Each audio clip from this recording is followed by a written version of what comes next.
What's up, everybody? Welcome back to the Fantasy Files podcast, where we talk about our favorite fantasy series and topics. We are your co-hosts today, Spencer and Mick. And Mick, what are we doing hmm today? So today, Spencer, we're going back into the Cosmere. So this is our second episode of the Into the Cosmere series. We're going to be talking about the first book chronologically in the Cosmere, Elantris by Brandon Sanderson. That's right. If you don't know, our Into the Cosmere episodes are where we go book by book, diving deep into the Cosmere. For most of us on the podcast, this is our first time going through the Cosmere, although Mick here is a bit of a veteran. And we're Mm. kind of discovering these worlds book by book and trying to make connections where we can based on what we've read. So far on the podcast, we've read all of the Mistborn series, which was before we kind of started our Into the Cosmere episodes on the podcast. But those episodes, the episodes for Mistborn, are there on the podcast in the past. And we've talked about Tress of the Emerald Sea.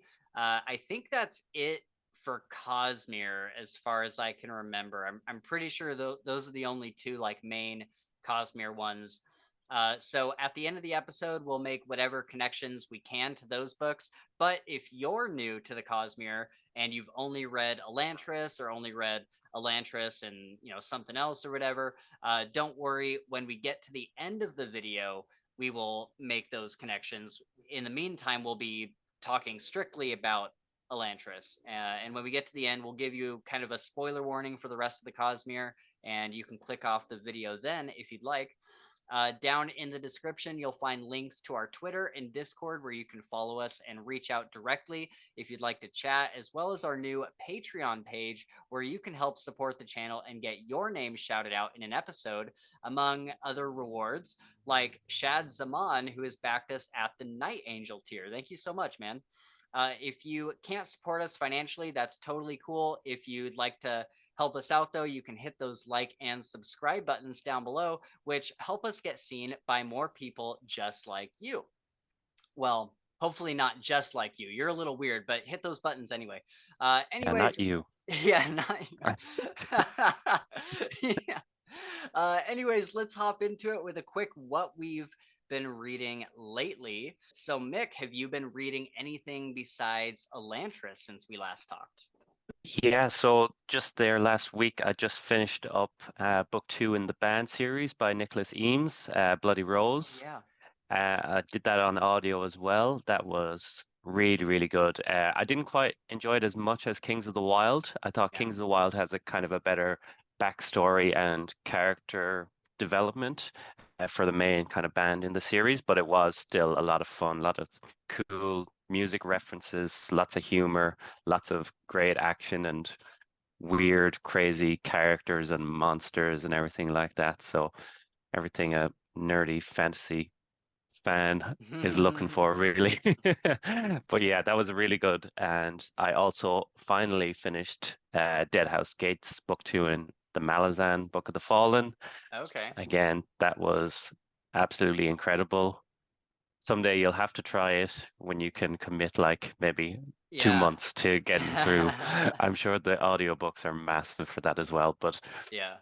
it's such an epic series. Like it's on such a grand scale, but it's so masterfully done. Like it really is such an intricate plot and like amazing character work. Everything about it is pretty top tier. So that was a lot of fun to finish that off. Had a great ending to it too. It kind of leaves me just dying to get back into the third book. I don't know when I will, Dang. but I really want to get back into it. So yeah, that's what I've been reading the past maybe 2 or 3 weeks. Okay, cool. Man, Yeah. that's wild. I'm always so surprised. I don't know. This is gonna sound dumb the way I say it, but I'm always Mm, so surprised to hear people come out of Malazan and be like, I loved it. And I'm just yeah. like, isn't it like way too complicated? Like, isn't it just like way too complex? And man, Yeah. there's a certain subset of fantasy readers that love the Malazan books. So, Yeah. man, They they really are so good. And the kind of the image around them, that they're so complicated and so hard to understand, it really gets blown out of proportion, I think. Hmm. I found the first book, Gardens of the Moon, it's okay. There are a few things here and there that you don't understand, but they do get explained later in the book. Whereas with Dead House Gates, it's kind of divided. It's nearly like three separate books in the one story. So you've got the three kind of main POVs, and but they do kind of have overlapping elements. And those three main stories are easy to follow, but then the kind of grander scale going on in the background is a bit kind of hard to understand, but it's still manageable. And when I'm reading them, I listen to the podcast 10 Very Big Books. Shout out to those guys. They're Okay. a great podcast. So it's three people, and one of them is rereading the series, and the other two are reading it for the first time. So you get their reactions and their thoughts and Okay. kind of explanations of what happened. They do a kind of maybe 3 or 4 chapters an episode. So it really Oh. helps you to actually understand and go back over what happened. And it's hilarious as well. That's So that a helps. that's a great way to do it because Yeah.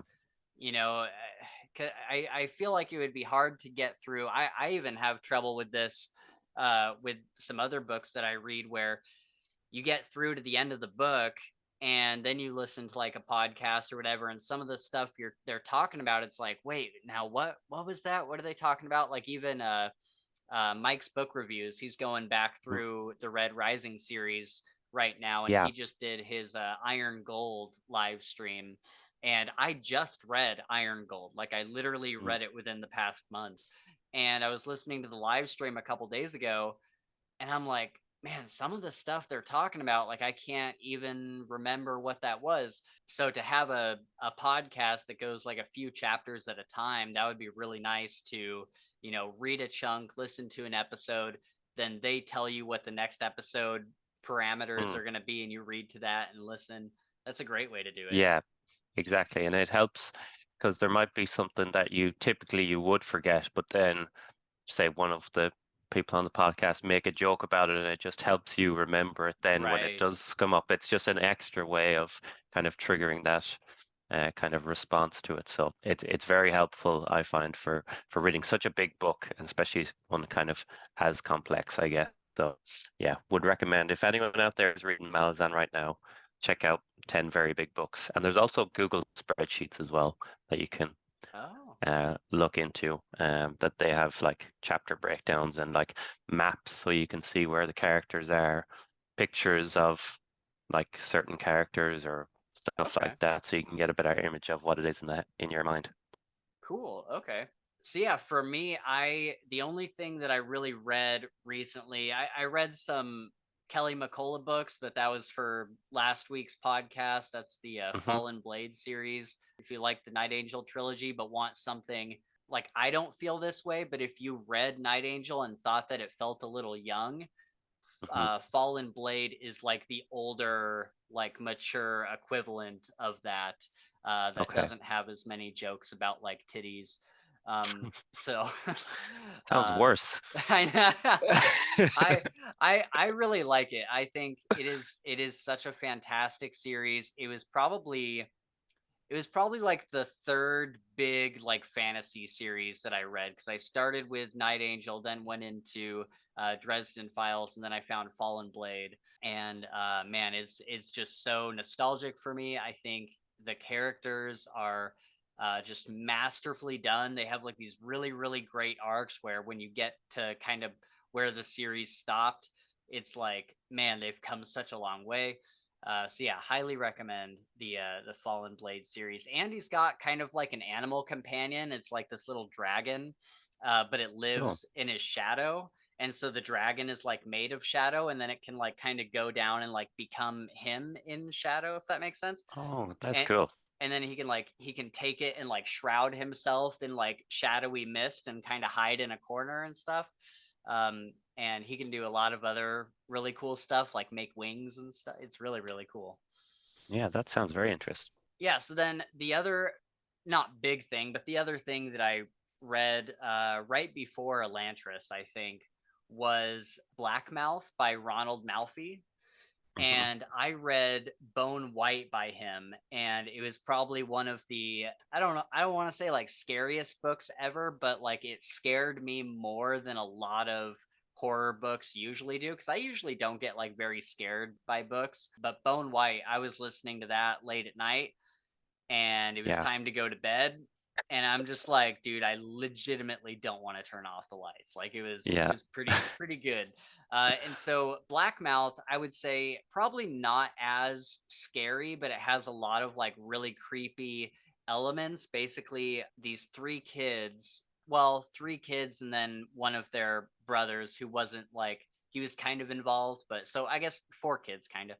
Um, Yeah. they grew up they grow up in like this little town way out in the middle of nowhere, and this carnival comes to town, and there's this guy who's like a magician, but the tricks that he's doing, there's no way that they could just be illusions and stuff. And so he takes these kids under his wing sort of, and like takes them out into the woods for like the entire summer or like months at a time, and teaches them dark magic. And Mm. there's just like some really creepy scary things that happen. There's like a lot of like rituals that are involved and stuff.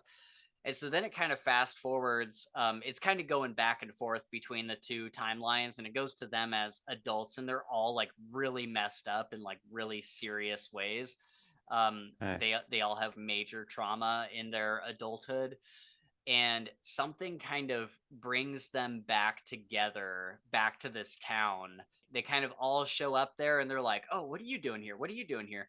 And then it kind of turns into this thing where they all kind of team up again to try to investigate this thing that happened to them, because possibly it's happening again to another the next generation of kids and stuff. And so they're trying to kind of figure out what it is, and try to stop it. It was really good. Yeah. It's a high recommend from me. It I really enjoyed it. it sounds cool. It sounds kind of like Stephen Kingy. Stephen King Yeah. because I know they do that kind of thing where it happens to them as kids and then they come back as adults Yeah. then in the second part. So yeah, that sounds cool. And kind of like I don't know if you've ever read Something Wicked This Way Comes by Ray Bradbury. No, but I That's kind should. of yeah, it's kind of got like a magic circus, creepy, spooky kind of circus vibes to it. So yeah, that kind of Okay. sounds like Is the first part when they're kids mhm. sounds like something similar to that. Okay. Is that like an old book, or is it a fairly modern one? No, it's pretty old, I think. Okay. Yeah. Okay, cool. I'm not sure when exactly, but Nice. it's pretty old. Speaking of magical circus stuff, something that I've Mm, been meaning to get back into, actually soon. I'd love to do it in the next like month or two. Have mm. you read The Night Circus by Aaron Morgenstern? No, I've had it on like my TBR for so long, but I've never gotten around to it. I've heard a Dude, lot of good things though.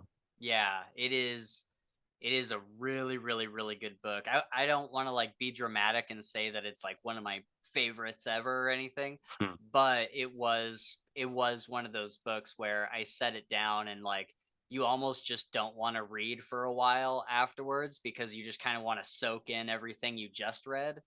Yeah.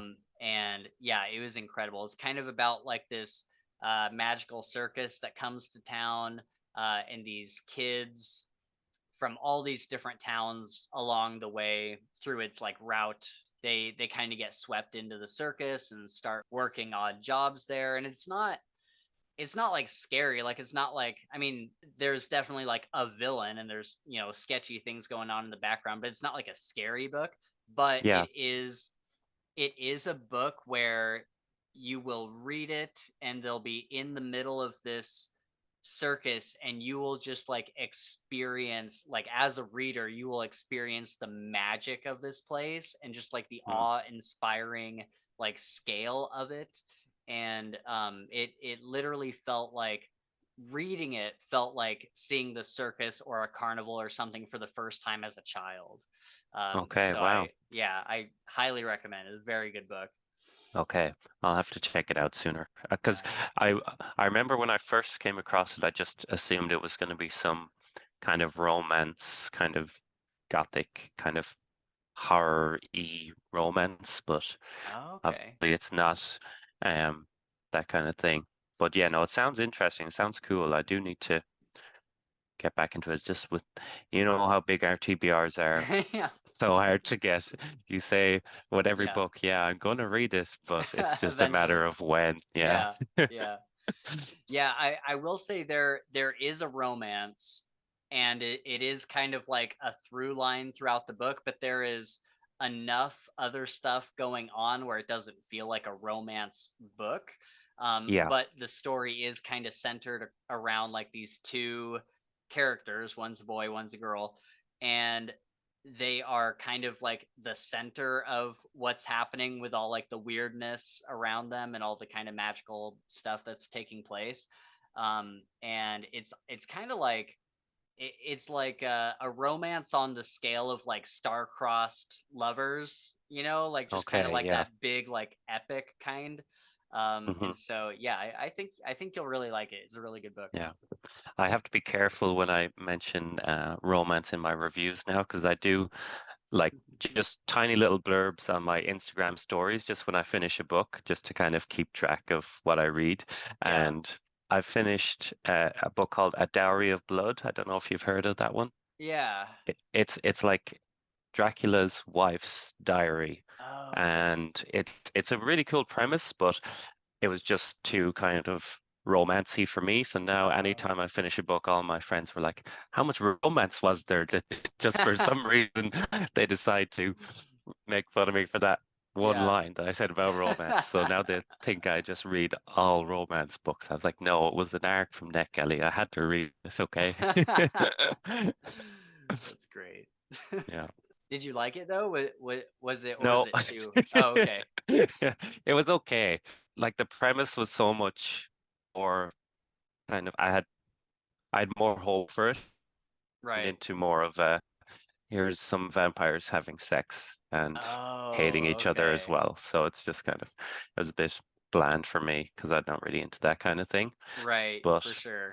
yeah, I don't mind it when it's kind of well executed and there's kind of a bit more tension behind it and kind of character understanding. Whereas, say, for example, I just finished Legacy of the Brightwash back in Yeah, March, I was gonna bring and that that up. has, yeah, that has some romance in it, but it's the characters are so well kind of fleshed out before the romance kind of gets introduced, and you can Yeah. understand the type of relationship that the characters are looking for. Whereas here, it's just in Dowry of Blood, it's just kind of, oh, Dracula bit me and now I want to have sex with him kind of thing. Right. Yeah, you know. Yeah, we're just hot vampires and we're gonna have Yeah. sex all day. Hey, there's a market for it, and Yeah. no shade if you enjoy that kind of thing. Just wasn't for me. That's great. Well, you should join us for we're going to be watching the new Teen Wolf movie with the Fiction Fans podcast Oh, where it's cool. where it's werewolves having sex. So, All the furries are gonna hop online to watch that right. one. All right, well let's get into Elantris. And again, just a reminder for everybody, for this section we are only spoiling Elantris. We won't get into like greater Cosmere connections yet, and we will give you kind of a spoiler warning when we get there, so that you can click off if you would like to not be spoiled. But I will say, well, actually, I'll just tell you about it then. I'll tell you when we get there. Yeah. So spoiler warning for Elantris. This is it. This is what you get. If you haven't read Elantris, this is your time to click off. So 3, 2, 1. You've been warned. I almost forgot like what came after this. I was like three. Yeah. 4? All right, so let's. I have a couple things to kind of go through real quick Yeah. before we get into our general thoughts. There was an afterword by Brandon Sanderson, and I don't know if this was in either of your editions when you read it. It was, kind of what Sanderson has been doing in his most recent books, where he talks about like where he got the idea and like what producing this was like and stuff like that. So it says the main bullet points from the afterword are Elantris has sold 400 copies per week. And Wow. initially, Sanderson like put out the book and he only sold 400 copies in the first week and he was freaking out. And so he called his agent or publisher or whatever. And they were like, dude, no, like that's good for like a brand new debut novel. If you sold Yeah. 400 books, like just chill. And then Sanderson goes on to say that he was pleasantly surprised to see that it sold 400 the next week, and then the next week, and then the next weeks, and sometimes it even went further than that. And it all kind of added up, and now he's sold somewhere in the high hundreds of thousands of copies of Elantris. And so I think that's really, really cool. Yeah, that's crazy. He said he had this idea. He wanted to write about a prison for lepers, like a prison city for lepers. And that's kind of where this was inspired from, I guess. Yeah. It's the first book in the Cosmere chronologically, and you can correct me if I'm wrong there. I'm pretty sure it's the first Yeah, one, yeah. right? Okay. Yeah. At the end of the afterword, he makes a note that I really liked, and it's something that I hadn't even really thought about until he said it. But he says that this book shows that a book can be magical without even showing magic until the last few chapters. And of course, we do see some of Yeah. like the aeons and stuff early on. But that's a good point. Like this book really does feel magical right from the beginning when it is describing Elantris and what the Elantrians used to be and stuff. Um, you just get a sense of like this just magic to this place, more so than I would say something like Mistborn, where it feels very grounded, but you have like these Mistborns that are kind of flying around that you meet later on, and then you do kind of learn about like the ash storm and stuff. This is all back of the book stuff. Um, and so, I feel like this felt even more magical right from the get-go than something like a Mistborn, probably.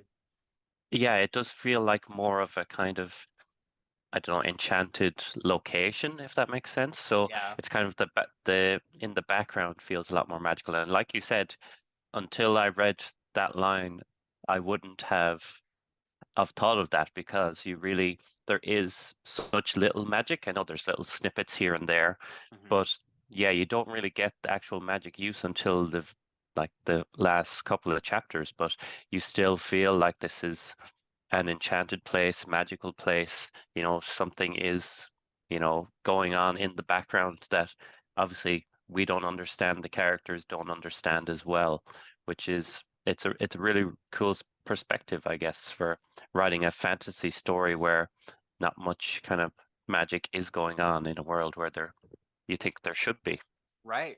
Yeah, Yeah. yeah, that's well said, man. Mm. What do you, given that, what do you think about this book? Just kind of general thoughts. I mean, you don't have to do like an actual ranking, but would it rank Yeah. high in your Cosmere favorites or? It's tough because the other ones are so good, Yeah. and I know I've probably mentioned this on the podcast before. I think when I first came on that I started reading Sanderson with the Stormlight Archive Mm, because I didn't realize the Cosmere was a thing. So I just heard of this series and I thought I'd right. get into that. And then I read Mistborn and then Warbreaker and then Elantris was the fourth kind of installment that I read from the Cosmere. So I already had these high expectations because, Stormlight, Mistborn, Warbreaker are all so amazing that it's still a really good book, but just in comparison to Sanderson's other works, it does kind of drop off slightly. Not Sure. not too much. It's not a bad book by any means. And this time for the reread, I did do the graphic audio. We were talking about this on Twitter, Uh, and I feel that kind of enhanced the story a lot as well. I made it a bit more exciting because the first time I read it, I found it a bit dull in parts, but with the graphic audio, it definitely made it more tense, more kind of exciting. So it has moved up a bit since mhm. my reread. I found it a bit more enjoyable now, and I guess having a bit more understanding of the Cosmere as well just kind of helps. Yeah. But Yeah. and specifically that it's Brandon's first book, it's a good book. Yeah, yeah, for real. I think Mm, I I really like this book, and I think that you make a good point with coming back to Elantris after having read Hmm. everything else. It's got to feel, you're probably making a lot more connections than you did even the first time after reading Yeah, some of that stuff. But also with the graphic audio, man, it is so good. I so good. that's what I did the first time. I listened to the graphic audio, and then this time I wanted to listen to the audiobook just to see if anything was like slightly different, and it really wasn't. I don't think there was anything that was too different from the graphic audio to the regular audiobook. But graphic audiobooks, they can be kind of hit and miss.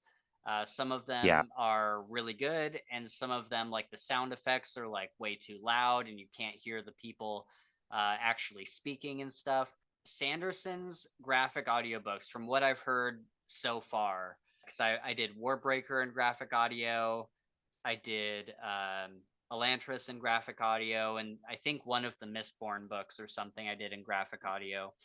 And they're like a tier to themselves. Like they are so yeah, well produced. I'm sure he has guys on quality control just making sure that those are done really, really well.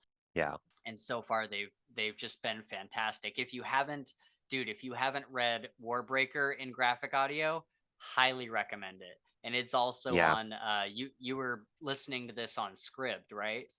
Yes, yeah, Yeah, so Warbreaker graphic audio is on there as well, which I think is where I listened to that. And yeah, Scribd is a great place for this. I don't think that they have Stormlight Archive yet, but no, they unfortunately. they do have Elantris and Warbreaker, and I've talked about this on podcasts before, so I won't go super deep into it. But with Scribd, it's like $10 a month or something, or $11 a Hmm. month or something like that. And that's the price of a credit. Like that's the price that I spent on Elantris for this episode. Yeah, So if you listeners out there, if you want to try, the graphic audio version of this, pay the $11, get your listen in with this, and then you have the whole rest of the month to listen to Warbreaker and all sorts of other stuff they offer over there. I really like yeah. Scribd. That's where I listen to Red Rising as well. They have a Oh, pretty good nice. fantasy selection. I don't know if it's different for, US and Irish or Australian stores, but Yeah, I wonder. I think it's pretty similar. Do they? Do you know if they have Dark Age? Yes, they do. Oh shoot. Okay, I'm Yeah, gonna do that for Dark Age. yeah, That's yeah. awesome. So one thing that I really liked about this book, and I guess just to get my like general like base thoughts out of the way, I really like this book. I think that if I were to rank it somewhere in the Cosmere, I would say that I probably liked it more than Era 2 of Mistborn. Yeah. And so somewhere in there, even though I don't know, that could go either way, but I do really, really like this book. I love the idea of it, just like the whole idea that there was like this incredible city that was so advanced, like technologically, like they were so advanced, like magically. And they're just like these all powerful, kind of like little godlings. Mm, And then one day it all went away and they lost their powers, and all of that magic just completely, like all the lights went out of the city, and that was it. And so I love the mystery of that right from the beginning, like trying to figure out like what happened to like this alien city. Like I don't know, it feels like I don't even know what I would compare it to, but like maybe something in like the games like Halo or something, where you're kind of walking through like an abandoned alien fortress, and it's just all like kind of apocalyptic and stuff. yeah, Something to that extent, where it's just like what happened here, and the mystery is really there. I really liked how Elantris feels so alien, and so do the inhabitants. I like that the Elantrians, when they were at their peak, they weren't just like really hot humans. You know what I mean? yeah. Like they weren't just like really like super just muscly rippled humans. Yeah, They're actually like almost a completely different species. Like they're very like their skin is metal. Yeah. And their hair turns white, and they just have all these like really unique characteristics about them. And so I loved that idea that it wasn't just like, oh, there used to be this city where wizards lived there and they were really smart with magic. It was like, actually like something completely alien. So Yeah. I thought that was really cool.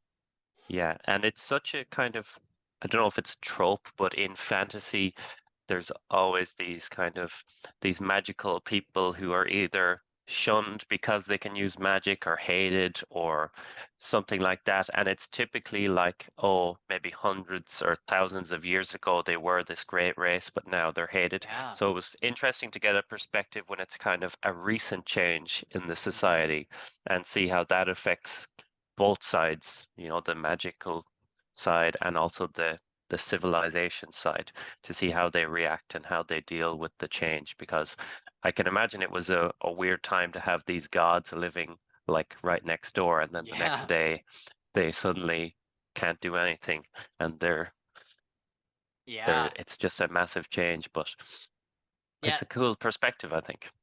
Yeah, definitely. And that was another thing that I really like, just taking a minute to think about like what daily life must have been like, Hmm. not only for the Elantrians but for the people living next door.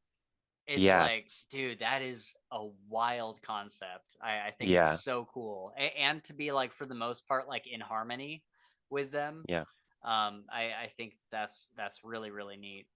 yeah. Like I think they mentioned in it, it's like, the people who live there, they would have no need to buy oil for lamps Mm, because the Elantrians can make light. They can turn garbage into food, stone into food, and then the lifestyle change that would have initiated for all these just regular people who were living amongst the Elantrians. It would have been such a culture shock, or I don't know, a big change of pace for them, because suddenly you could have been getting by basically for free in your yeah. everyday life, and now suddenly you're stuck with nothing because you've been so reliant on these Elantrians. Yeah, it Yeah, is. It is pretty crazy. All of a sudden, they had to probably figure out how to source some of these goods from traders across the way and stuff like that. yeah, So then, the other thing I'll mention real quick is mm, I believe that Sanderson is working on a sequel to this, and yeah, after reading this time since finding that out, I think it's set up really well for a sequel, because there's that guy Fione or whatever that stabs the guy that stabs him Ra- from the crowd. You know what I'm talking about? Rathan? uh, Wraithen, yeah, Yeah, yeah. yeah, And so, and then he just kind of disappears, and it talks about how he is being initiated into like this order of assassins. And so I could see him being like a bad mm, guy in the sequel. And just the idea of like, Raiden and Sereni, and just kind of, it feels like there's more story to tell with them, and just more story to tell with like Elantris in general, and more mysteries as far as like, well, where did the Seons come from, and yeah, stuff like that. And so I think there's a lot more story to tell here. And when I finished it this time, I was like, let's go, man, I'm ready for a sequel, let's do it. yeah. So Yeah, I think he's planning on doing that after he finishes Stormlight 5, kind of in that gap before he goes on to the second era of Stormlight. I think he plans to do Elantris and Warbreaker 2 in that period. So that okay. would be cool because yeah, there is a lot there, a lot of mystery, a lot to uncover in the Elantris magic system and the world. I'm not sure how what like the actual plot would be about, like who the bad guy would be, what exactly would be going down. But I'd be definitely interested to see if anyone can come up with a good plot. It's gonna be Sanderson. So Yeah. yeah, I'm pretty sure it'll be a good sequel when it does arrive. Yeah, and especially with him coming such a long way since this book, like with this being Yeah, his first book. I have it in the notes somewhere here that there wasn't really a Sanderlanche in this book, like we've yeah, kind of come to know with the other books. There was like some reveals and like, oh, that's how that works and stuff like that, mm, but there wasn't like this big huge thing. And so I think this world specifically is set up for a Sanderlanche. Like I think there could be something like Mistborn level cool that he could do, like kind of with the conclusion. And so I think in the sequel he has a lot of room to kind of play with different elements in this world.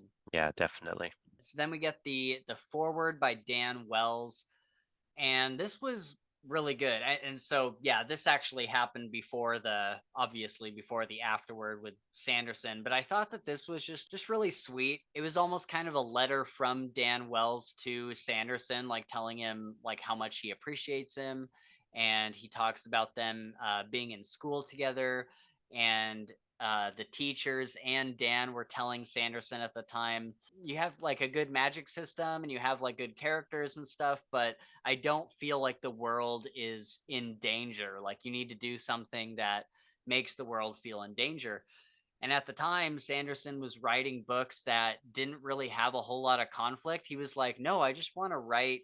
He's like, I want to subvert that trope and write these stories that are just kind of in your like normal life of a fantasy world, kind of like we're seeing nowadays with books like Legends and Lattes and stuff like that. That's what he was Okay, trying to yeah. write. And everybody convinced him like, no, you need to have like the world in peril. And that's what led to the big Sanderlanche and things like Mistborn. Like I won't get too far into that, but just things like these big like kind of world ending catastrophic Mm. things. And so I thought that was funny that Dan Wells was one of the people like encouraging him to do that. Yeah, it's cool. You can tell they're such good friends. I love listening to their podcast as well. But it's interesting that I guess, kind of like the thing he's become most known for is one of the things that he didn't even consider Yeah, kind of adding in himself when he was starting out. So it's cool to see how he's, taken on that advice, that feedback, and it's become like one part of of him. the best part of his writing nearly. Yeah, yeah, for sure. And then also for the last part of the forward, we get a little kind of insight into the naming of the book. The book was supposed to be named The Spirit of Adonis, and they Mm. Dan Wells and Sanderson went back and forth on this, and Sanderson didn't realize that Adonis was a hero from Greek history. And Dan was telling him like, "No, you need to change the name. Like is this set in Greece or is this like on Earth?" And Sanderson's like, why would it be set in Greece? No, like it has nothing to do with Greece. And it says that they were just like staring at each other for a while, like not comprehending one another. And then someone Yeah. else in the room was like, Brandon, do you know that Adonis was a Greek hero and that's why he's saying that? And Brandon's like, no, I had no idea. I thought, I can imagine the confusion. yeah. So I thought that was super funny. And so he changed the name to the Spirit of Elantris, and then it changed eventually just to Elantris. And then Dan Wells, he says like this really sweet thing. He's talking about how he's like deep in my house where the kids and fans and stuff can't get to it. I have a sealed, signed first edition copy of Elantris.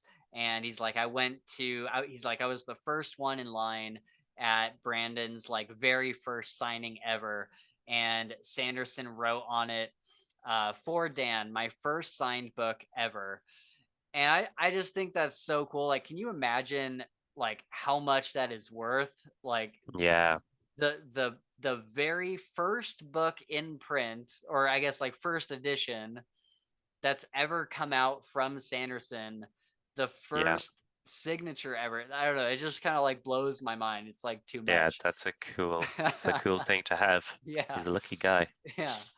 And then Dan kind of goes on to congratulate Brandon on an amazing 10 years, and that hundreds of years from now, some up and coming author will name their book Sanderson in the same way that Brandon named his Adonis. Yeah, So, that's yeah, cool.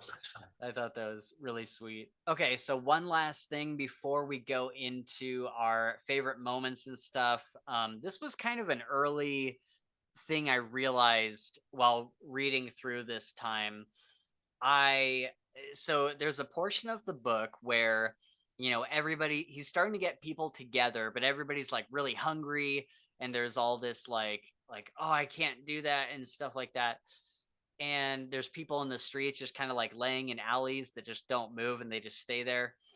And Raoden encourages them. He's like, "Look, I know we're hungry, but if we find purpose, and if we find something to fill our day, and if we find something to enjoy and love again, it'll ease the burden of all these pains that we have and all this hunger that we have." And so I feel like there's kind of a theme of, you know, stop feeling sorry for yourself, find purpose in the little day-to-day things, and take responsibility for your surroundings and take pride in a clean home. And I think that that was another really cool thing where like he addresses, as they cleaned up the area around them, they started to like take pride in where they were living, and they're like, they started to see the beauty. They uncover these sculptures and statues that are so intricately carved, and they never would have done that if they had just lived perpetually in the grime and nastiness that was Elantris. And not to get like super, I don't know, socio-political or anything, but there is kind of like Mm. this big thing, and especially America right now, where a lot of people out here have kind of like a victim's mentality and stuff like that. And so I think that this message and this theme was really relevant to kind of today's American culture. Yeah, no, it's a very good point. Like it's kind of not like, I don't know, that manifesting kind of mentality, but like just making the best of what you can do. It's like it will be completely easy for those guys to just stay and wallow in their own kind of self-pity because you're chucked into this city full of basically dead people, and Mm-hmm. it's completely filthy, and there's no food and everything like that. So it's understandable how you Mm-hmm. would fall into that mindset, Yeah. but it's great to see how kind of not easily that they get out of it, but just the finding a bit of life in themselves again, because they have this purpose finally again, even if it's something just as small as cleaning the house or cleaning the walls, whatever it is, or growing a garden, plowing the field. Yeah. It's kind of the amount that it takes for them has decrease so much because they've been made to feel so low. Something so small can just lift them right back up again. So it's great to see them get that, I suppose, aspect of humanity back that we kind of often take for granted, I guess. Yeah, for sure. And I even see it in my own life. There was a period of time a few months ago where I was out of work for like 2 months. And Mm. during that time, I just felt like so crappy because I work in construction. I love to work with my hands and see things like being built. And during that time, not having that, I just felt like really kind of low and depressed and stuff during that time. And then you get back to work and you start like making use of your day and actually like doing things that are um what's the word, like I guess like kind of progressing things around you. You can see stuff happening and see things like being built. Yeah, I you don't feel know. like you're having an influence on Right. life. Yeah. Yeah, exactly. And it does something to the spirit to kind of revitalize you. And even in a small way, I don't know if you notice this, but when my house gets really dirty, if I let it Mm. be like that for too long, I get so depressed, and it happens so slowly over such a long period of time that you don't even notice it until you actually like clean your room or clean your house or whatever, and it's all kind of like spotless again. And just that feeling is so good. that is Yeah, that is the best feeling, having a clean house. Oh my god. yeah. It's like kind of a fresh start again. You're just Yeah. kind of, it's like what's the word? I'm not going to be able to think of it. When you do something to as a reflection of what's actually going on inside of yourself. So Oh like it's yeah. like the room is you cleaning the room is you It's a metaphor cleaning for up you. your metaphoric. Yeah. How did I not think of that word? Yeah, Yeah, it totally is. I think that if you're, and not to go too long on this, but yeah, I think yeah, if you're like super busy in life and you're super stressed out and you have like your hands in every pie, like it's just it gets to be too much, and your surroundings are definitely a reflection of that, I think. yeah. All right, so let's go into did you have any other general thoughts before we move on? No, the only other kind of main general thought I would have would just be obviously with this being Sanderson's first book, you can see the character development is not as good Yeah. as in his other series because the majority of the characters, they're kind of the same people they are at the start as they Yeah. are at the end. You know, Raiden's a lovable, friendly, helpful prince, Yeah. and Sereni. I was shocked when I heard that as the pronunciation for the name when I was started the Oh, really? graphic on it. I thought it was Saren or something like that.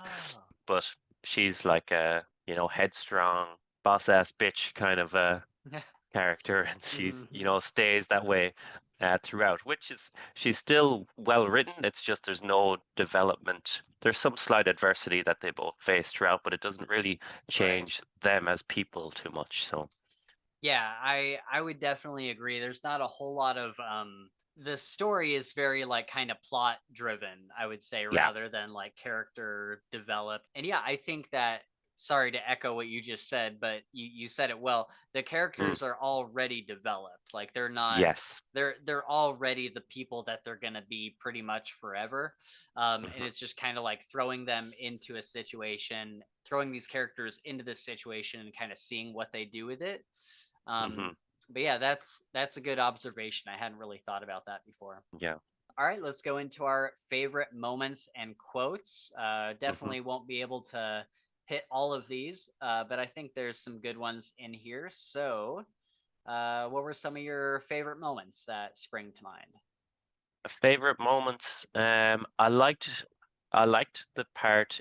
It kind of seems a bit insignificant, maybe when the first time if you're reading this, but I will probably get into it at the very end when we go into the greater Cosmere stuff. But when Raiden realizes that the Hoid kind of people, they're they're actually the Elantrians that were around Yeah, uh, during the good old days, right. and then they find the pool. That was a cool moment for me. When I first read it, I was a bit kind of intrigued. I still didn't have a great understanding of the Cosmere, so I was like, wait, what is this? Yeah, Someone please explain. yeah. Um, so I really liked that part, and I was a big fan of Gaedon. That's his Oh name, yeah, right? The Galadon. Galadon, Yeah, apologies, yeah.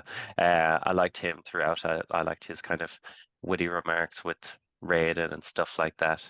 yeah. And then when there's the third kind of gang leader with all the crazy followers, and then you find out it's actually A some little girl. girl with a Yeah, wig on. yeah. It's like, They're like okay, I worshiping wasn't her and stuff because she has hair. you expect it to be some kind of madman or something like that. It's just a little girl. Yeah. So yeah, that was pretty cool. No, that was fantastic. She's just like, get me food every like 5 minutes. Yeah. And so that's like why they're attacking people at the gates to like bring her Yeah. food and shit. I love this moment with just anytime Serene is messing with the king. I have a couple moments Yeah. like this. The whole thing was so good. She's in his throne room because she's just trying to like piss him off, right? Like she's Yeah. just trying to like get under his skin a little bit. And she's also trying to like come off as an idiot. She wants to sell this idea that she's not super smart. And so she's in his throne room and she's like painting his paintings that are on the wall in Yeah. the middle of the throne room. She just got like a canvas and a chair set up like with her little paints and she's just painting Yeah. it, and they're like terrible. They're terrible Yeah. paintings. Um oh my god. And so then he comes in, he's like, "What's this?" And she's like, "Oh, I just wanted to like paint the paintings. Like, can't I be in here?" And he's like, "No." And Mm. he's like, "Well, don't do it in the middle of my throne room." And she's like, "Oh."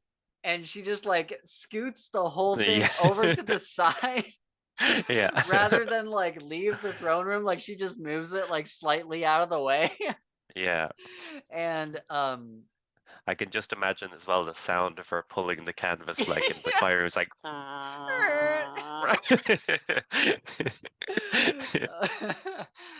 Oh, dude, I I love that scene so Yeah. much, and so many people comment on her paintings like, is it supposed to be a horse? And it's like, Yeah. no, it's like the flowers.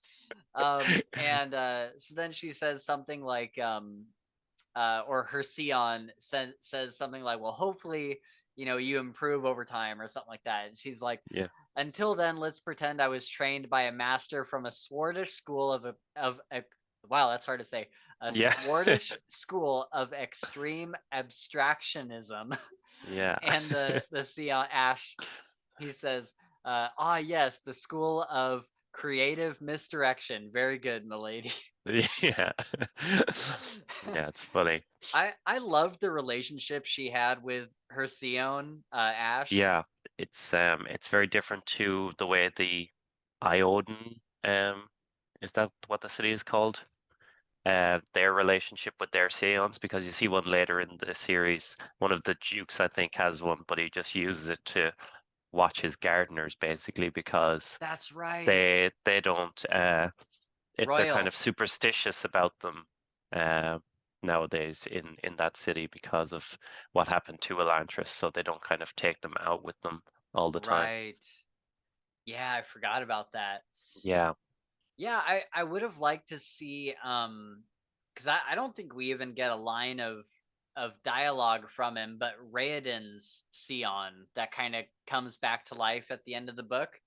yeah, I wish we had seen more of like what their relationship was like, because it sounded like he was really close with his yeah. like even in his like teenage years or whatever, he's like, I set you free. And the Oh yeah, he Sion's thought he like, was a slave. Yeah, yeah, the Sion's like, no, dude, you don't need to set me free. Like, I want to be here.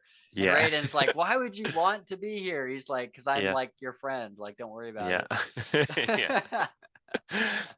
I love Serene teaching the other women to fence, yeah, and they come to her like right before that. She's like, we heard that the women in Tiod kill each other for sport.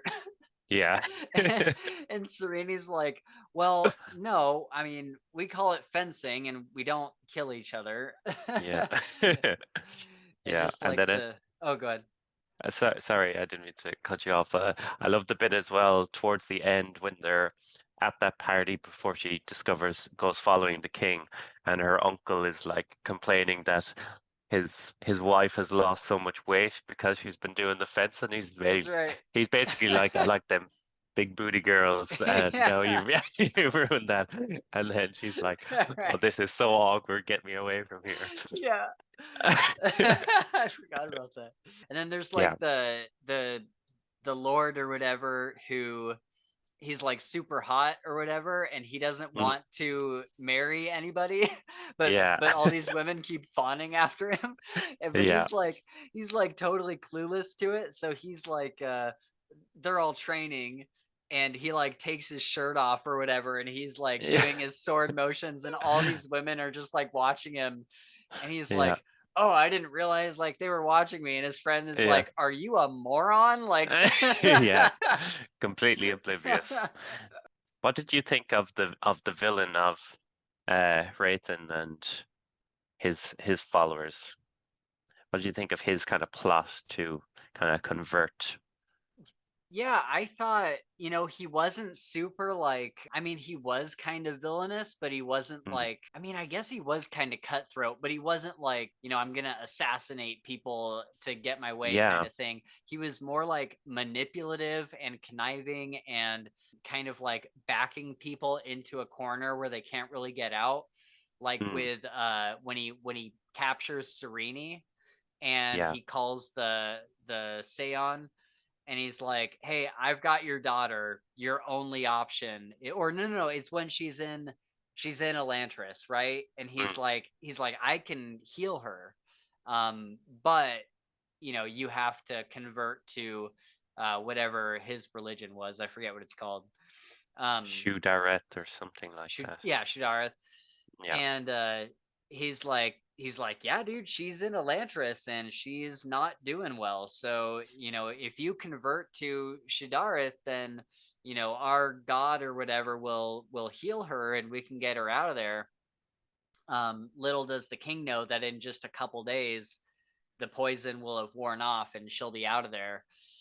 Yeah. And so yeah, it's he's kind of manipulative in that way. I'm trying to think of some of the other stuff that he did. He did something with the other king too, the king that replaces Royal was going to be king, and then the other guy comes in. It starts with a T. I forget his name. Yeah. Telly or something like that, isn't it? Yeah, Teliot or something Yeah. like that. But yeah, he kind of backs him into a corner, and like his whole plot is just to like convert everybody to this religion. Like it's not, Mm. I don't know, he's not really looking for like monetary gain or anything. He's just trying to like convert the whole country. Yeah. So yeah, kind of interesting motives that you don't really see a whole lot in fantasy. I don't Yeah. know. It is pretty unique that he enjoys more of the challenge, the mental Yeah, challenge of it, and he nearly enjoys when people kind of oppose him so he can figure out a way to get by them. So it's interesting to get that perspective as opposed to the usual villain who just wants to start a war and kill people like. So yeah, right. I thought it was a cool take on it. I did enjoy I enjoyed getting the perspective from the villain as well, because that's not something you typically come across too much. It's kind of getting more popular now, I think, Yeah, with kind of grimdark series and stuff like that. yeah. But it's cool to get the perspective of the complete other side of the story as well. What did you think about Raoden and Galadon kind of, I guess, like this drip feed, this slow drip feed throughout the story of getting different clues as to how Mm. this magic works? Because it's an interesting idea, right? Like we hop into these fantasy series like King's Dark Tidings or like even like Mistborn or Dresden Files, where Mm. this magic system is already established and Yeah, there's like wise old wizards who can teach the young ones how to use it. And with this, like, it's basically people going fresh into this magic system. They're trying to figure out how it works. So what did you think of just them kind of figuring out the whole thing about the chasm and just all these little steps along the way? yeah, I liked it. I thought it was a cool magic system. I thought the kind of climax to it, that there was just basically like a line missing from the Mhm. symbols because of the chasm, was slightly anticlimactic, Oh, I but really liked it's it. did you? Yeah, I Yeah, I understand I understand why it was important and everything like that, but I just thought it would be some kind of grander thing sure. was interfering with the magic, but Yeah. it is still a cool premise that the magic is so linked to the planet, which is it's something you find in all the Cosmere stories, really. Hmm. So yeah, it was cool the way they had to learn it basically by themselves, as opposed to the typical learning from a wizard or from a someone who's some guy who's like well versed in the magic. It's cool to get them just figure it out on their own with bits and pieces that they find along the way. Yeah. I'm wondering if you can explain this to me. I listened Mm. to the last like that very last part where he connects all the pieces and makes it like completely work. I Hmm. listened to that like over and over and I couldn't figure out what he was doing. So maybe you can explain it to me.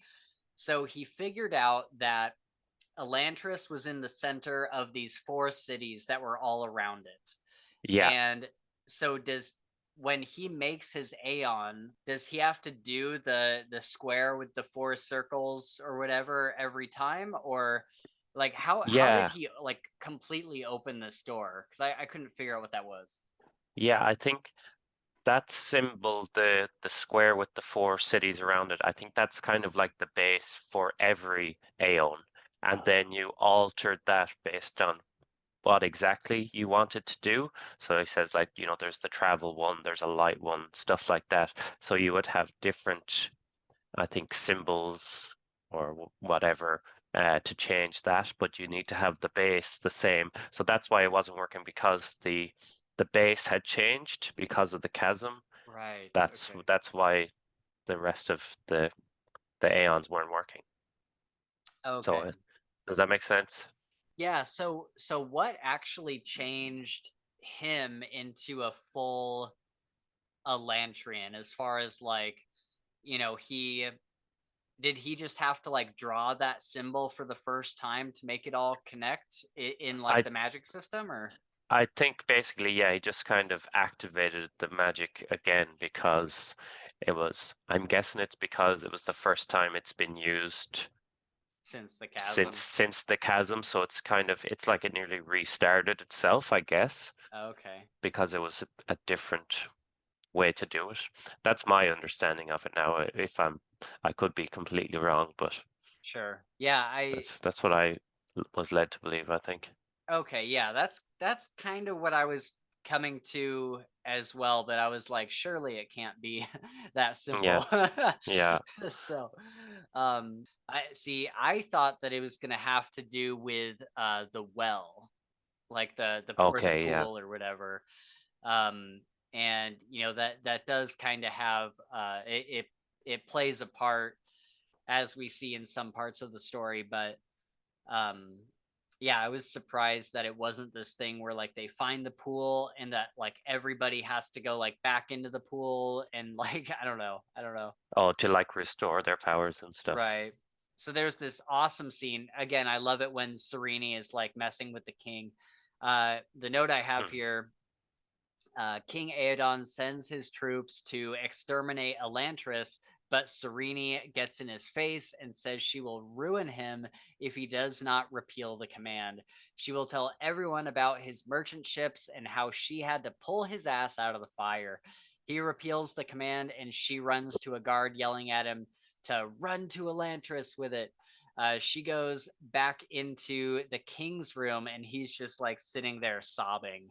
Yeah. And dude, I thought this scene was like written so well. I thought that there was so much like good back and forth between the two of them where like the king is like, you can't tell me, like he Mm. thinks that he has like the upper hand on her and she's like, I will ruin you. And it's just like this Yeah. badass moment. I loved it so much.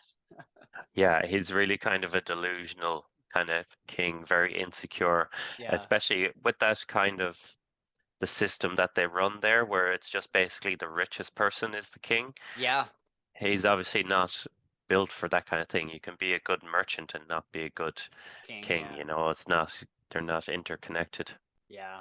Did we ever figure out what this like blood ritual was that he was performing in the woods before he died? No, no, I was so confused by that. I was like, why? That came Yeah. out of left field. Yeah. I was like, Yeah, I don't feel like there was any like foreshadowing for it or no, anything. I have no idea what that was. yeah, Viewers, if you know what it yeah, was, let us know in the comments because I would love to know. enlighten us. Yeah. Serene lifting her veil and surprised she's an Elantrian, but it turns out that it poisoned. Yeah. Hit poison. Serene's uncle being the rightful king in Tiad, that was interesting. That's definitely going to come into play in the sequel, I would imagine. Yeah, I would imagine too. I remember even rereading this, I remember thinking, oh, there's something happened with the uncle and her father, and I just couldn't remember what Yeah, it was until it same. had finally happened. Yeah. Deloff is found out to be like 70 years old, and he's part of this. He's a Dakor, which is like this evil magical monk, where all Yeah. this like bone structure forms under the skin. I thought Yeah. that was really really cool. I reading through Very this creepy. time, I reading through this time, I was like, okay, I remember in some way he kind of like betrays Rathan, but I can't remember how. And so seeing that again this time through, I was like, oh, that's right, that's awesome. And it's kind of like this whole other magic system that we see where there's like these like runes that are inscribed on the bones. Like they pull a bone out later and they see that it's got like these runes that are really similar to Mm. Aendor. Yeah. So I thought that was cool. When Galadon shows up, and like there was a scene or two where we didn't see him for a while, and then he shows up Yeah. and he's just an Elantrian, like full blood Yeah. Elantrian. Like, let's go. Yeah. And then like Elantris kind of comes to life, and it talks about like just like this power like emanating from it is like a Yeah. shockwave. Dude, that was so cool. That was such a like let's fucking go moment. Yeah. It's like a Avengers Assemble kind of a Yeah. thing. And then Raiden says to the guards, like the invading forces, he's like, anything Derethi, man or vessel, that remains in my country after the next hour's chime will suffer the force of my rage. I dare you to leave me with a suitable target. It's like, Yeah, badass. let's go. Yeah, that was cool. So yeah, I have a question. Did Rathan take Sereni to Tiod? I mean, obviously he did, but like, how did he like teleport her there? Yeah, I have no idea how he did it. I know he did go to Tiad, but I I can't for the life of me remember or figure out exactly how he did it. Yeah, because I felt like all of a sudden they were in Tiod, and I'm like, wait, isn't that like several days voyage? Like, Yeah, yeah. I don't know if it has something to do with that other magic, it the must, other right? magic system, but I'm surprised if he had that ability, why he wasn't using something like that as well already. But I don't know. Yeah, because we kind of find out at the end that we kind of find out at the end that he has like an arm that has all these runes and stuff on it, and it's Mm, like, wait, did like obviously he had it the whole time, but it's like, why? I don't feel like that was ever hinted at or anything. no, like there are a few moments when he talks about his time at the academy or whatever for the monks, but it doesn't really allude that he's actually got this extra power. So that's something I think would have been cooler to explore, get the other side Yeah, of. yeah, definitely. Yeah. It was weird that it was kind of left out, but again, it's set up really well for a sequel now that we have Mm, the Elantrian magic back online, and we have this other country's magic. hmm. That'll be cool to see the Yeah. firefights between them, and then just the whole thing of of Raiden teleporting to Sereni after talking to her nephew, who is also an Elantrian that they put makeup on. That's crazy. Um, Yeah. the kid that knew all the numbers and stuff. Yeah. Dude, he That oh, sorry, go ahead. I was just gonna say when he was like mumbling at the dinner table and stuff like that, you could tell there was something there. It was so similar to the Hoid kind of people in Elantris that I was like, something is definitely going on here with this kid. Yeah, I thought that he was just gonna be like maybe like autistic or something Mm, like that, because Sanderson likes to put different people with what's the PC term for it nowadays? Just different uh, like mental illnesses and yeah. stuff like that in his books, like Kaladin, and I won't go Mm, too far into some of the other stuff, but there's lots of yeah. characters like that, and so I thought maybe he was putting someone like that into the book, but I was really surprised to find out that he's a little Elantrian, and he's Yeah. just got makeup on. Yeah. um, let's see. So yeah, he teleports to Sereni. He blasts Dioff with fire and then grabs her and teleports 50 feet away. And Yeah. that was so cool because at this point in the book, he's been practicing his Aeons so much that he's just able to like just like ride him like super, super Yeah. fast. I'm like, man, I really hope we get a movie, dude. I really, really like Elantris is probably like, Mistborn, people keep saying that, oh, Mistborn would be a great movie or would be a great Yeah. like series or whatever. And I'm like, I think it might be kind of hard to adapt, even though the magic isn't like super far out there and it's kind of like for all intents and purposes, it's like a superhero movie. I Hmm. think like Elantris would be probably the easiest to make into a movie because it is so kind of standalone.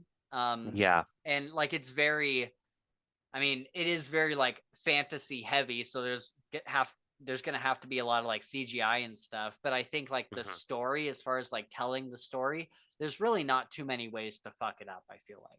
No, it's pretty straightforward. There's nothing I think that they would need to like alter too much. Yeah. I always picture him like Doctor Strange doing the aeons Yeah, kind of exactly. in front of him. Yeah. So I'll run through this real quick so that we can get into our other stuff real fast. Yep. But Galadon showing up, teleporting with like Mm, 100 other Elantrians and them all like riding their Aeons and just shooting like a big blast of fire into the monks. Dude, that was so yeah, cool. That that was was just a really moment cool. where I was like, just cool thing after cool thing kept happening. And I was Yeah, like, this is so awesome. I'm here for it. It's yeah. so tight. Um, and then I guess lastly, do I really have any final things? I mean, the whole ending was really good with Raiden and Serene getting married. Um, Hmm. and around that time, Raiden starts wondering how Sions get made, and it kind of brings up this question of like it doesn't really seem like they were made by the Elantrians, so Yeah. it'll be interesting to find out if we ever get the answer. But that would be kind of cool just to like keep that a mystery, and just like never know how the Sions came to be. Mm. I think Brandon would just enjoy having a new thing to explain, a new magic That's true. to explain. So I would imagine that will probably play a big part in the sequel when he gets around to it. Yeah. So yeah, unless you have any other ones, let's go into our world building and magic and that kind of stuff real quick. I Hmm. mean, we talked about the majority of these. There's really only like one or two to talk Hmm. about. But Sions project a full face transmission to other Sions, so they allow for like these like long distance hologram video calling kind of things. Yeah. I thought that was really FaceTime. cool. FaceTime, yeah. Yeah. Do you remember what they were saying about the grime? They they said it has something to do with like the glowing skin and like that kept it away or Yeah, so wasn't it when they go to the well, they go into this room and they find it's completely clean because there's been no Elantrians there. right. I can't remember specifically what it causes, but it's just maybe it's being around the dead magic or something like that that Yeah. affects it. It's a Okay. weird kind of side effect though. Yeah. I It's feel it wasn't really explained that much. yeah, yeah. And so then my other question for you is, so what is Wern? I thought that I don't know why I wasn't paying attention to this word until the very end, but I thought Mm. the leader of the monks and like their whole like god and everything was Jaddeth. I thought Is Wern their god or I something? think Wern is the god. He's kind of like I always pictured him as some kind of not human kind of a thing. Hmm. But I think he's the god, and maybe is Jadet like the leader of the religion, if that makes sense, Oh, okay, yeah, yeah. like the Pope or something. I don't know. Got it. Okay, yeah, that I would think make sense. that's the way. Yeah, I think that's it. Okay. And then at the end of the version I read, because I had the 10th anniversary edition, and it kind of goes in Hmm. deeper into Aendor at the end and kind of a postscript type thing. I'll just Hmm. knock these out real quick. The Aeons existed before people inhabited the area and wrote them, but they must have been taught them from someone or something. And whoever's writing, like there, it's like a character that's writing this postscript, but it doesn't say who the character is. Hmm. They're guessing that it's like the Sions, maybe if the Sions were there before everybody got there. And then were the Aeons made to describe the landscape, or did the landscape dictate the shape and sounds of the Eons? Yeah, that's the thing because if like the base of all the Aeons is the four cities, does that mean that before the people built the cities, that the Aeon was something completely different, or did they build the cities in a way that would reflect the shape that the Aeon already was? Ooh, that's a good question. I hope it gets explored more because I like what do you think about the magic system in general? Just to take a quick side tangent. Like do you like is this where would this rank in like the Sanderson magic systems? It's probably one of the most basic, I think, just as opposed to, it's probably the softest of Mm, his magic systems, yeah, because you just do a symbol and it does the magic that you want, where it's kind of in the other series like Mistborn, there are limitations to, if I do it this kind of way, I'll get this result. If I do it that way, I get this result and stuff like that. But right. it's okay. It's Yeah, it's a fine magic system. I don't have any problems with it necessarily, but I don't find it too amazing. right. Yeah, I think that I I don't really know where it would like rank for me. Probably higher than like the Warbreaker stuff, Mm-hmm. but I think that it's just cool because of like the potential. I think in the next book he could make it all connect in like a very Mistborn way, where it's like these are the hard and fast rules, and this is why it Yeah, works. Because I think he's got a really good foundation in this book to kind of build on. yeah. And I think it's just cool. It's just so cool. Like I love like looking at fantasy, just not Sanderson specific, but just fantasy fan art in general. I've always Mm-hmm. loved like glowing runes like in the air, like Yeah. mages who just have like spells that are, or like playing World of Warcraft or whatever and just having Mm-hmm. like a rune that like hovers by your shoulder. I always thought that Mm-hmm. was so cool. And so I love just like visually the idea of this magic system where you're like drawing stuff and then sending it out. I think that's so Yeah, awesome. it is cool. And I'm sure Sanderson has developed it so much over Yeah. the years since he first wrote that. Yeah, I'm sure he's probably got it like nailed down now. Um, and then aeons must be drawn with absolute precision and intention. You must wish to draw an aeon. So the guy was saying that you can't just like accidentally draw one. You Yeah. have to like mentally be trying to. And then Cell is the name of the planet. From what I understood from this, the name Mm-hmm. of the planet is Cell. He says this the planet is settled by a full shard. Mm-hmm. So I guess we'll talk. I don't know who that. I don't know what or who that is, but maybe we'll talk about it in a minute when we get into our other Yeah. spoilers. Cool. Um, and then every being on Cell has some connection to the door. Mm-hmm. So it's not like a lineage thing. It's not like a yeah, a lineage thing. Like it doesn't have to do with your blood. It's like every Yeah. person that's on the Hereditary. planet has the ability to become Elantrian. Mm-hmm. And then something really interesting that I'm sure will get explored in later Elantris books. Mm-hmm. Cell's gods are dead, but the people there are channeling the energy of the corpses of their dead gods, and they have no idea. I'm like, that's really cool. That's real, like that Aren't kind of we all channeling the energy of the dead corpse of a gods. dead god? It's true. It's true. And then he just goes on to say, either random chance or hidden power dictates who becomes an Elantrian. He doesn't really know Mhm. which it is. Yeah. So okay, yeah. So anything else about the world in general or magic that you liked before we go into Cosmere connection stuff? Um, no, I think I'll talk about it maybe more in the Cosmere Connection section, just because Cool. it has to do with the other books. All right, guys. So we are going to go into Cosmere connections for some of the other books. Again, the only connections I'm really able to make are to Mistborn and Tress. And I think that Mick is going to keep it spoiler light for Yeah. Stormlight, just so I don't get spoiled on big stuff.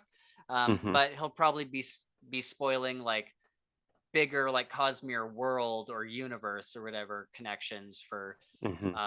just kind of different elements that are inside the Cosmere. Yeah. So I'll put a timestamp down below if you want to jump to our like final thoughts, like right before we do our outro and stuff. So I'll stick that down there if you would like to jump there. Otherwise, spoilers for the Greater Cosmere right now. Okay, Mick, hit me with it. Hmm. Okay, so let's see. I guess I'll start with the gods. So the shards are dominion and devotion, I believe. So you know the way they say Domai so much as that's their god. Oh, That's like short for dominion.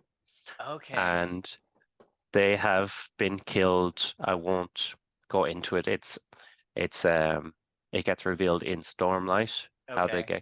how they get killed. Not them specifically, but there are a few other shards that have been killed also. Oh, so they're the Um, dead. They're the dead gods that the people are channeling. yeah, So, are yeah, you exactly. without spoiling too much? Are you able to tell me how they're channeling a dead god? No, that I don't know. Oh, okay, okay. Yeah. I think it's kind of just, I think that's the way Residual they're power. still the invested in the planet, like Mm. their residual power. Yeah, exactly. And yeah, so they're related to that. There is also in the Emperor's Soul, I don't know, have you read that one? The Mm-mm. novella. So that's set in um, on Cell as well, but it's a Oh, slightly different magic, and I wonder if it has more to do with the villains kind of side of it, because you know the way they have the engraving on the bone in the Emperor's Soul. It's like they're like the Aeons, but they're kind of stamps, so that you can create these stamps and then you input them like onto something or someone, and it can change the makeup of that kind of uh, okay. So, thing. so in Emperor's Soul, they're not doing engraving like the other place. They're doing something different. Yeah, it's kind of they're stamping, so it's kind of similar idea, Kind of a but mix maybe between both, yeah, almost. maybe it's kind of like developed into the villains have found the way to do it to themselves without changing themselves too much, kind of Okay. with the engraving. So that yeah, that's why I'd love to get that explored a bit more in the sequel.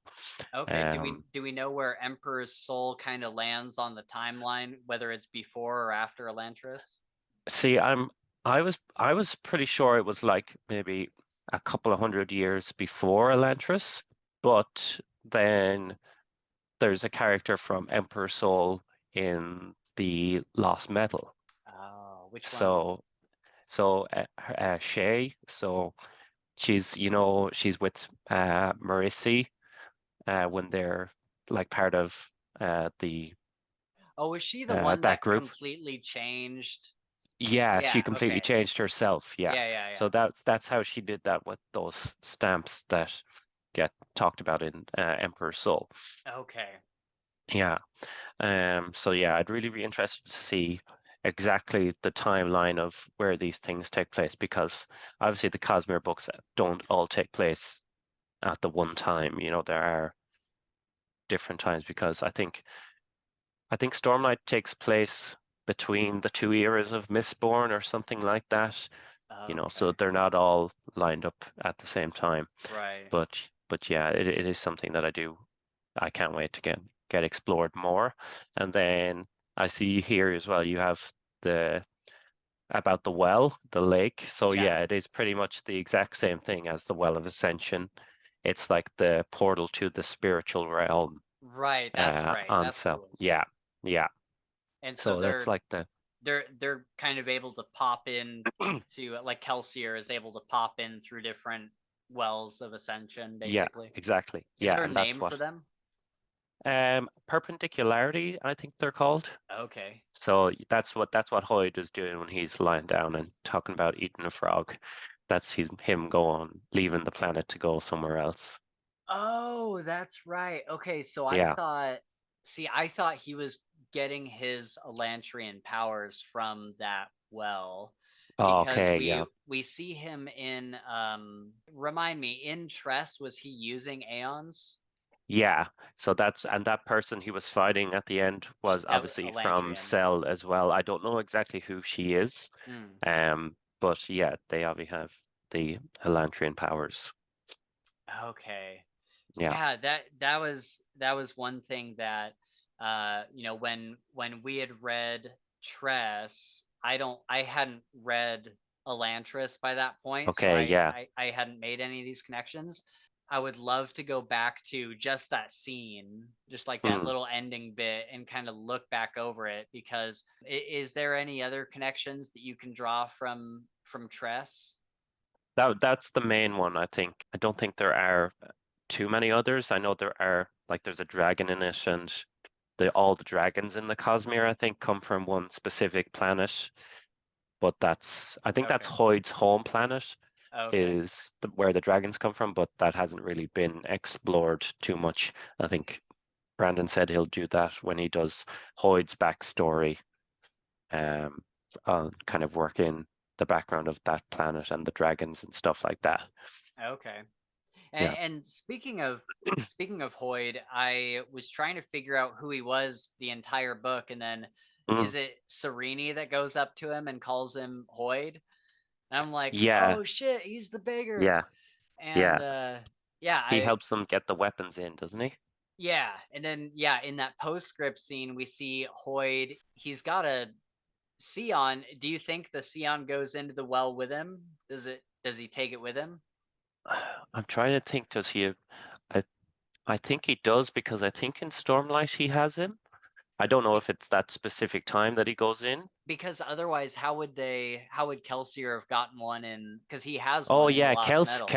Kelsier has one, yeah. So yeah, I would imagine they can go with them to the other planets because that's how he communicates Yeah, in with the them, Lost yeah. Metal, that was interesting, because we see that projection, and at the time I had no idea what it was. I'm like, what Yeah, is this thing?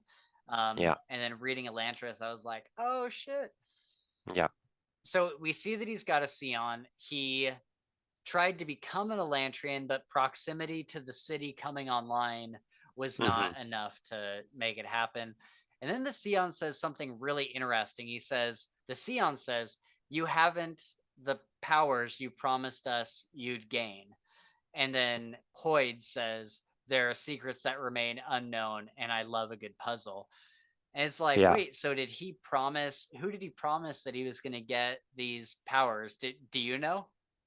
No, not specifically. So I think he's just he obviously his plan didn't work to get the powers that time, so he's probably leaving to get some more information Mm, from maybe other gods, maybe other people who have the power and have left the planet or right. something like that. And he's Okay. gonna obviously come back and try and get them again. But I don't know why he would have promised like the A Seons that he Sion. would get the power, Yeah. what that would be for. But Unless somebody was talking through the Sion, I guess. Like if they were doing a maybe. call. Oh yeah, maybe. But Yeah, that's a good point.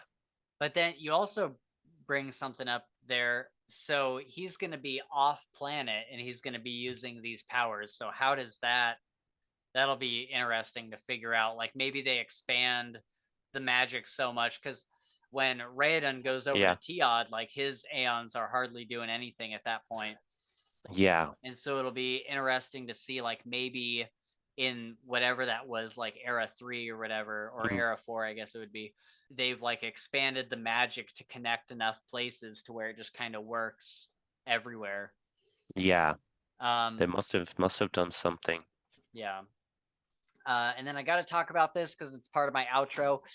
Hmm. He he also talks about how his worst day ever was when he ate a toad, Mm. and how he remembers that even on his worst day, it was still worse for the toad. What a Uh, positive mentality. yeah, that's really all I had. We talked about Serena's nephew. So, Hmm. any other Cosmere connections that you noticed in this book, or anything that you're kind of looking forward to seeing connected?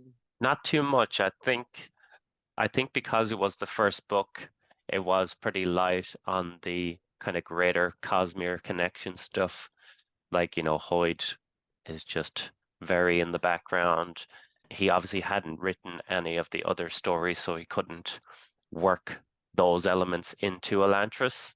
So it's pretty bare in terms of connections within the book, but there are the other books that have the Elantris connection, if that makes sense. Okay. But yeah, I'm excited. I'm excited for a sequel to see it get developed and get some more connections in there.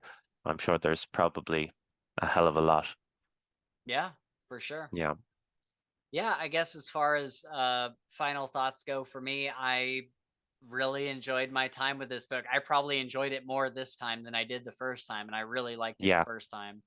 So, so yeah, same as you. I'm really excited to see what happens next and what we're gonna get with the world of Cell and how it'll kind of connect to everything else. Yeah, so that's pretty much it. Our next Cosmere book that we'll be doing is Warbreaker, and we'll be doing that with Bookborn. She was just on for Cool. a Creators Corner episode. That'll definitely be up by the time this episode goes up, so I'll have it up in the annotations if you'd like to check that out. But Warbreaker is, I think she says it's her favorite Cosmere book. So that'll be really fun to chat with her because she's, man, it's crazy. Have you watched some of her like Cosmere connection videos? Yeah. It's so crazy some of the connections that she Yeah. makes, especially with Tress. There was things that she brought up that I was like, oh, I didn't even see that, and I've read Mistborn. Like I didn't even, that Yeah. went way over my head. Yeah. So it'll be cool to chat with She's her. gonna be an expert on everything. Yeah. Yeah. Cool, man. Well, I know that you got to get to work, so thank you for hanging out today and talking about Elantris. This was really fun to My pleasure. get back into this and chat with you, man. Yeah, definitely. Follow what Mick reads. Does it have a number at the end of it? What is there? Is it No. just what Mick reads on Twitter? What Mick reads, yeah. Yep. He posts a lot of like good read reviews and stuff like that. And he's also our newest co-host, so he'll be around here a lot. And yeah, I guess that's pretty much it for this episode. All right, guys, that's gonna wrap us up. Let us know in the comments what your favorite part of Elantris was, or what your favorite Cosmere book is. But try not to spoil any Cosmere stuff for other people down there who haven't read it. Also, don't forget to like and subscribe if you enjoyed this content, and feel free to hit us up on Twitter or Discord, linked in the description. Again, if you'd like to support what we do over on Patreon, that is very much appreciated. We'll have some exclusive content getting posted there in the near future. I actually meant to talk to you about that. Thanks so much. Thanks so much for hanging out with us today in this new episode series we're launching. We can't wait to talk more Cosmere stuff with you guys. Until next time, just remember that even if you do eat a toad and hate it, it's still worse for the toad. Unless, of course, the toad is Elantrian, and then it'll just Aeon Ihi its way out of your ass. So enjoy that visual today. Yeah, thanks. What a note to end on. Have a good day, guys. Bye. And a big shout out to our first Night Angel tier patron, Shad Zaman. Thank you so much, man.